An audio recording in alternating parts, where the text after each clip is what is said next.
ఈ సంవత్సరం మీకు ఆదాయం 5, వ్యయం 5గా కనపడుతోంది. అంటే వచ్చిన డబ్బులు వచ్చినట్టే ఖర్చు అయిపోతున్నాయి కాబట్టి ఖర్చుల విషయంలో, డబ్బుల విషయంలో చాలా జాగ్రత్తలు తీసుకోవాలి. అలాగే రాజపూజ్యం 7గా కనపడుతోంది, అవమానం కూడా 7గా కనపడుతోంది. అంటే మిమ్మల్ని తిట్టేవాళ్ళు, కించపరిచేవాళ్ళు లేదా శత్రువులు బాగా పెరుగుతున్నారు.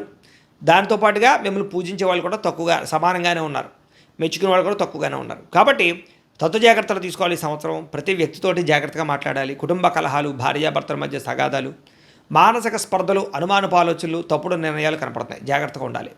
ఈ సంవత్సరం మీ యొక్క గోచారం చూసుకున్నట్లయితే కనుక గురుడు జూన్ 1వ తారీఖు దాకా కూడా ఏకాదశ స్థానంలో ఉండి జూన్ 2వ తారీఖు నుంచి వ్యయస్థానంలోకి ప్రయాణం చేస్తున్నాడు.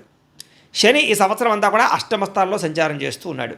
రాహుకేతువులు డిసెంబర్ 5వ తారీఖు దాకా కూడా అష్టమ ద్వితీయ స్థానంలో ఉండి డిసెంబర్ 6వ తారీఖు నుండి సప్తమ జన్మస్థానంలో సంచారం చేస్తూ ఉంటారు. ఈ కారణంగా ఈ సంవత్సరం ఎలా ఉండబోతోందయ్యా అంటే కనుక మనస్తాపము, మానసిక ఒత్తిడి, తప్పుడు నిర్ణయాలు, అలాగే ప్రతి విషయము ఆలస్యంగా జరగడము, మెంటల్ టెన్షన్లు కనపడుతున్నాయి.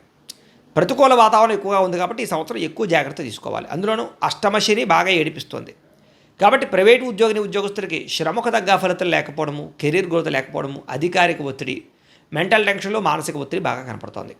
ఇక ప్రైవేటు ఉద్యోగస్తులు కూడా ఏదో రకమైనటువంటి అలజడి, తొట్టుపాటుతనము లేదా స్త్రీలు కూడా పరపురుష వ్యామోహం వల్ల, తప్పుడు నిర్ణయాలు తీసుకోవడం వల్ల, అనవసరమైనటువంటి సంపర్కాలు పెట్టుకోవడం వల్ల కుటుంబానికి దూరం అయ్యే అవకాశం ఉంది. జాగ్రత్త.